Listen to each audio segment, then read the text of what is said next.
On va pas se leurrer, les aiguilles, c'est un vrai casse-tête. Et encore plus quand on débute. Mais une fois qu'on a vraiment compris lesquelles utiliser, ça fait toute la différence. Et aujourd'hui, je vais te dire lesquelles j'utilise et pourquoi j'utilise toujours les mêmes. Je suis Laura, tatoueuse spécialisée en réalisme depuis plus de 12 ans. Et j'aide aujourd'hui les tatoueurs à progresser dans ce domaine en évitant les erreurs que j'ai moi-même faites au début. On va pas y aller par quatre chemins, j'utilise toujours les mêmes aiguilles depuis plus de 6 ans. Et en plus d'utiliser toujours les mêmes aiguilles, j'utilise toujours la même marque. C'est comme mon gars sûr, je changerai jamais.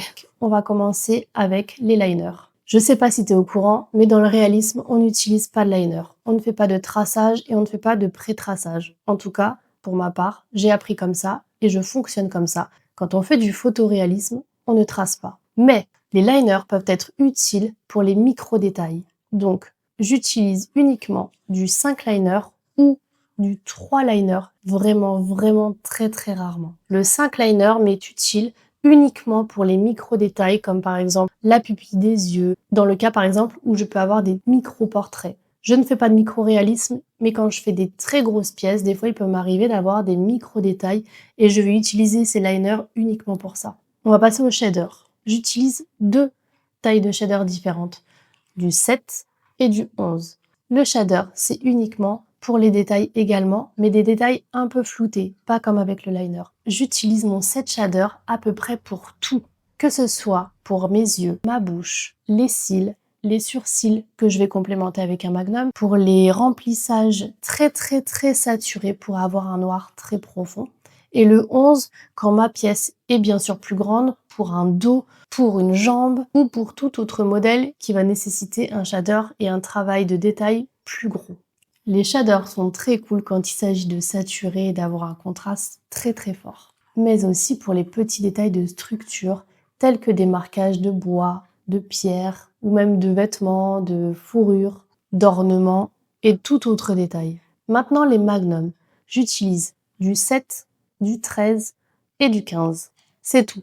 Le 7 est celui que j'utilise le plus. Ça peut paraître bizarre parce que c'est un petit magnum, mais le 7 va me servir pour presque toute ma structure de mon tatouage. Le 13 pour les portraits, pour les marquages sur la tranche et le 15 pour les très grosses pièces comme le dos ou alors pour un travail qui nécessite un ombrage ou un remplissage beaucoup plus grand, beaucoup plus élargi. Plus tu vas monter dans les magnums, plus le travail de saturation va être moins intense. Plus tes magnums seront petits, plus ton travail sera plus intense et plus tu risques d'avoir des marquages d'aiguilles. Attention à ça.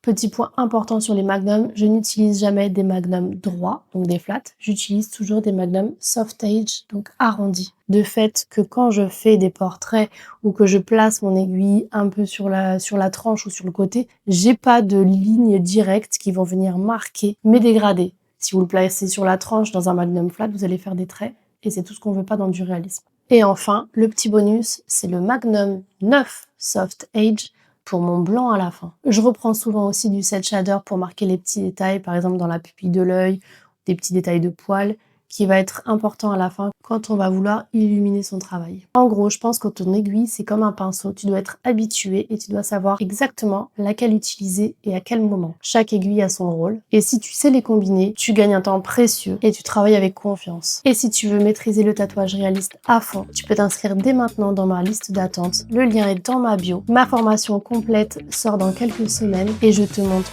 tout dans les moindres détails de comment je procède pour faire des portraits, des animaux et tout ce qui englobe le tatouage réaliste. Abonne-toi, like et partage si t'as aimé mon contenu. En tout cas, j'étais ravie de te faire cette vidéo aujourd'hui. On se dit à bientôt pour la prochaine.